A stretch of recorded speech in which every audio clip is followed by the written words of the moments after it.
Hello everyone, welcome জনাইছো সকলোকে YouTube channel happy সমাচামলৈ। আজিৰ এই ভিডিঅ'টিত আমি আমাৰ গ্ৰেজুৱেট টিচাৰৰ ৰিক্ৰুটমেণ্টক লৈ পেলাই এটা গুৰুত্বপূৰ্ণ বিষয় আলোচনা কৰিব বিচাৰিছোঁ। আপোনালোকে জানে যে গ্ৰেজুৱেট টিচাৰ আৰ্টছৰ কাৰণে 3300 আৰু হিন্দীৰ কাৰণে 630টা ভেকেন্সি এডভাৰটাইজ হৈছিল আমাৰ যিবিলাক প্ৰভিন্সিয়েলাইজ সেকেন্ডাৰী স্কুল আছিল। তাৰ পিছত আমাৰ যিখিনি গভৰ্ণমেণ্ট স্কুল আছিল, গভৰ্ণমেণ্ট স্কুলত এডভাৰটাইজ হৈছিল গ্ৰেজুৱেট টিচাৰ আৰ্টছত 126টা ভেকেন্সি আৰু হিন্দীত আছিল 12টা ভেকেন্সি। তো টোটেল আমাৰ আৰ্টছত 3426টা আৰু হিন্দীত 642টা ভেকেন্সিৰ কাৰণে এডভাৰটাইজ হৈছিল বা সেইমতে এক্সাম হৈছিল। ইতিমধ্যে আপোনালোকে গম পায় হিন্দীৰো যিখন কাট অফ লিষ্ট বা ৰিজাল্ট লিষ্ট ইতিমধ্যে প্ৰকাশ কৰিছে। তো এইখিনি সময়তে এটা অভিযোগ আহিছে বা এটা কিছুমান কেণ্ডিডেটৰ এটা আপত্তি আহিছে যে অভাৰলেপিং হোৱা বুলি, অৰ্থাৎ বহুতো হিন্দীৰ কেণ্ডিডেট আৰ্টছত ইতিমধ্যে ডকুমেণ্ট ভেৰিফিকেশ্যন কৰিছে বা আৰ্টছত চিলেকশ্যন হৈছে, যাৰ ফলত তেওঁলোকে হিন্দীত এপ্লাই কৰিছে যদিও হিন্দীত আহিব বিচাৰিও তেওঁলোকে হিন্দীত আহিব পৰা নাই। গতিকে এই ক্ষেত্ৰত কিছুসংখ্যক প্ৰাৰ্থীয়ে সংবাদ মেলত কিছু কথা প্ৰকাশ কৰিছিল, সেইখিনি আজিৰ এই ভিডিঅ'টিত আপোনালোকৰ লগত শ্বেয়াৰ কৰিব বিচাৰিছোঁ। আশা কৰিছোঁ ভিডিঅ'টো শেষলৈকে চাব।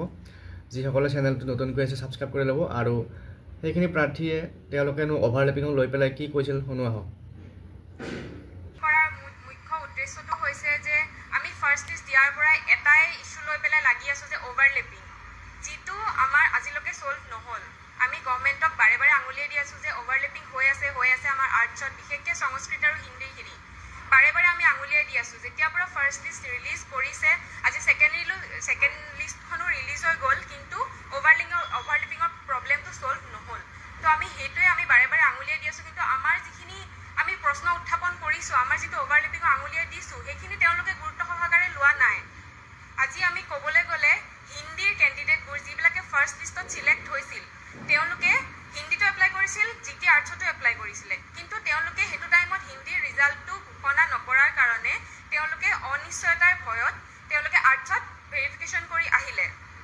কিন্তু এতিয়া কি হৈছে, যেতিয়া ছেকেণ্ড লিষ্ট দিলে তেওঁলোকৰ নামটো কিন্তু ছেকেণ্ড লিষ্টত নাহিলে। তেওঁলোকে হিন্দীটো এপ্লাই কৰিছিলে, আৰ্টছতো এপ্লাই কৰিছিলে, কিন্তু তেওঁলোকৰ নামটো ছেকেণ্ড লিষ্টত হিন্দীত নাহিলে।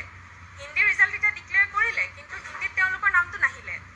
তেওঁলোকেও এতিয়া আৰ্টছৰ পৰা হিন্দীত যাবলৈ বিচাৰি আছে, কিন্তু তেওঁলোকৰ নামটো কিয় দিয়া নহ'ল সেইটো আমাক লাগে। কিয় অভাৰলেপিঙৰ প্ৰব্লেমটো আমাৰ আৰ্টছৰ লগত বাৰে বাৰে কৰি আছে?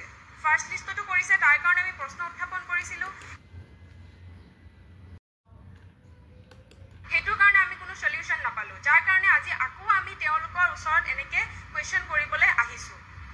ছেকেণ্ড থিং, এনেকুৱাও মানুহ আমি কিছুমান প্ৰুফ পাইছোঁ যোনে সংস্কৃতত অলৰেডি ছিলেক্ট হৈছে, আকৌ ছেকেণ্ড লিষ্টত আহি পেলাই GT আৰ্টছৰ কাৰণে ছিলেক্ট হৈছে। তেওঁলোকৰ আমাৰ তাত প্ৰুফ আছে, তেওঁলোকৰ বহুতো এনেকুৱা কেণ্ডিডেট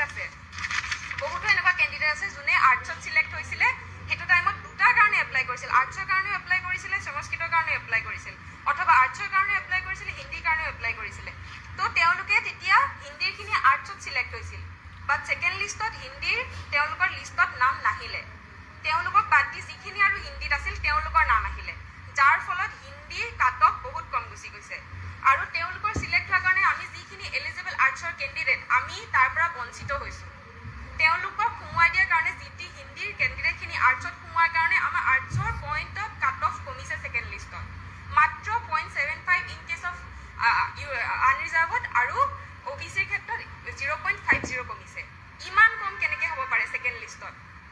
বিকজ অফ অভাৰলেপিং। গোটেইখিনি হৈ আছে অভাৰলেপিং, যিখিনি আমি বাৰে বাৰে ছল্ভ কৰিব কৈ আছোঁ, কিন্তু DSE আমাৰ কথা গুৰুত্ব দিয়া নাই। সেইকাৰণে আমি আজি মুখ্যমন্ত্ৰী মহোদয় আৰু শিক্ষামন্ত্ৰী মহোদয়ক আকৌ আমি ক'বলৈ আহিছোঁ একেখিনি কথাই, যে অভাৰলেপিংটো গুচাওক।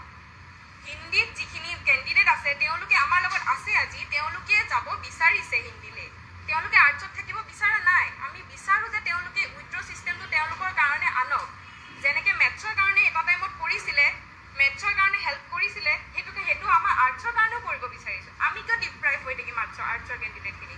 আমি নিবিচাৰোঁ, আমি পাব লাগে সকলোৱে। সেনেকৈ সংস্কৃতৰো আগতে নাম অহা কেণ্ডিডেট আকৌ কিয় বাৰে বাৰে নাম আহিছে তেওঁলোকৰ? আমাৰ সেইটো কুৱেশ্যন উত্থাপন হৈছে। এইবোৰ আপোনালোকে চাব পাৰে, দুটা ছাবজেক্টত এপ্লাই কৰিছিলে, তেওঁলোকে ছিলেক্ট হৈছে GT আৰ্টছত, এতিয়া আকৌ হিন্দীত নাম অহা নাই তেওঁলোকৰ। তেওঁলোকে হিন্দীৰ কেণ্ডিডেট হিন্দীত যাব লাগে,